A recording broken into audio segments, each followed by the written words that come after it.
Welcome to Whale Healthcare's video series. In this video, you will learn the reason and solutions for when your pump may not be operating to its optimum efficiency, resulting in water not clearing from your shower or your gully filling up with water. In such instances, a key component to check is the rubber tricuspid valve, located on the pump outlet. You will know the outlet side by looking at the direction of the arrow on the pump head, which points in the direction of the outlet, and by the presence of the tricuspid valve holder. To access the tricuspid valve, firstly remove the push-fit fitting from the outlet. Now unscrew the tricuspid valve holder by twisting anti-clockwise like so. Inside the holder you will see a black rubber valve. This is the tricuspid valve. We must remove it from the holder like so.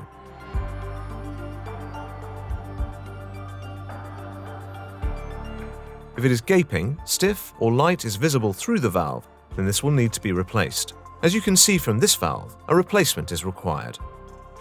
Replacement tricuspids are available in packs of 10, using part number SDS 211B.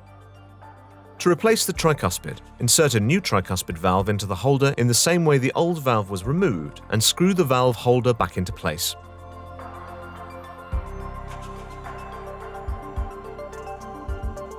Now refit the pipework to the outlet side of the pump, like so.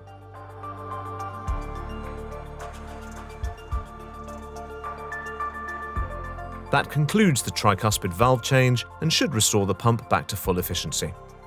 Please note, it is good practice to replace the tricuspid valve when carrying out any routine servicing. Thank you for watching.